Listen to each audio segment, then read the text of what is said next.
सच का सफर गुरु मनोज महान। नमस्कार।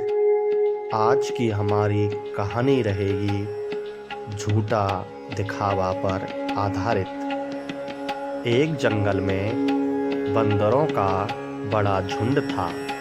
उस जंगल में खाने पीने की कोई कमी नहीं थी, इसलिए सारे बंदर बहुत आराम और संतुष्ट होकर रहते थे। एक दिन एक वैज्ञानिक अपनी बेटी के साथ उसी जंगल में शोध करने के लिए आया।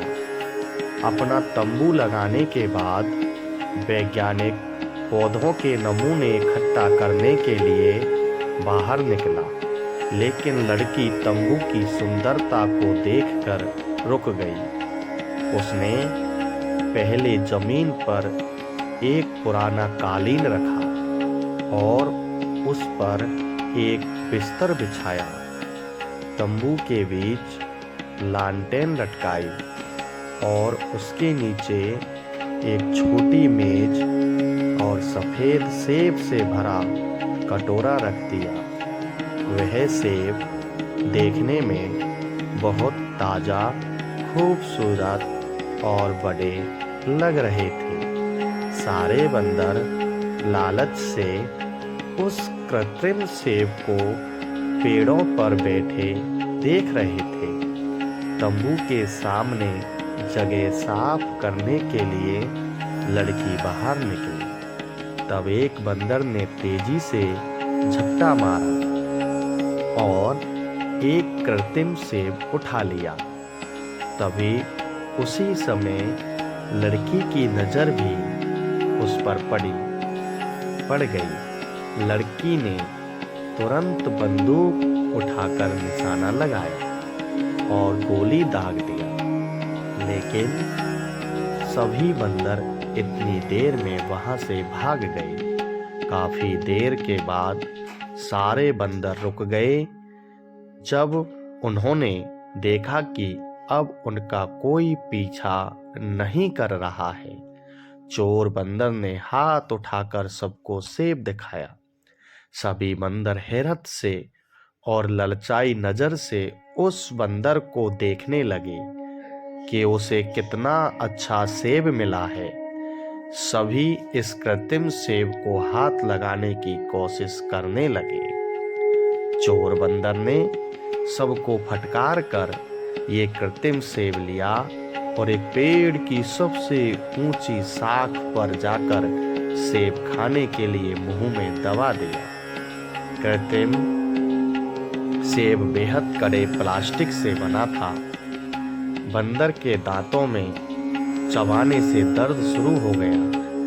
बंदर ने 2-3 बार और कोशिश की, लेकिन हर बार दर्द होने लगा। उस दिन चोर बंदर ने पेड़ की उसी शाखा पर भूखा रहकर गुजारा। अगले दिन वह पेड़ से नीचे आया।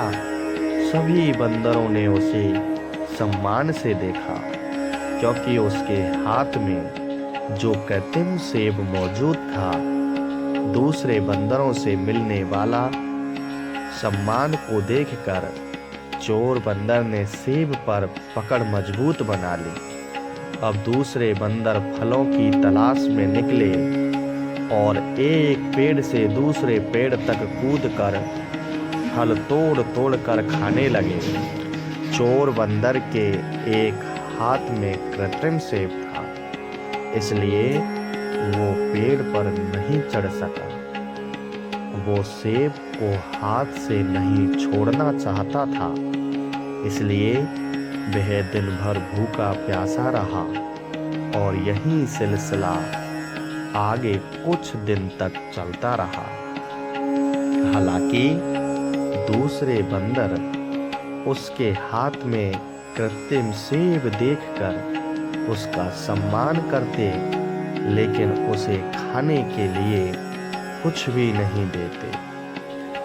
चोर बंदर भूख से इतना निढाल हो गया था कि अब उसे अपना आखिरी वक्त नजर आने लगा। उसने एक बार फिर उस सेब को खाने की कोशिश की, लेकिन इस बार नतीजा अलग नहीं था।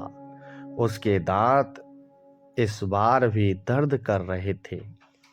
चोर बंदर को आंखों के सामने पेड़ों से लटका हुआ फल दिखाई दे रहा था, लेकिन इतनी हिम्मत नहीं थी कि वह इन पेड़ों पर चढ़ सके। धीरे धीरे उसकी आंखें हमेशा के लिए बंद हो गई। जैसे ही उसकी जान निकली, कृत्रिम सेब पर पकड़ ढीली होने से वो उसके हाथ से बाहर लुढ़क गया।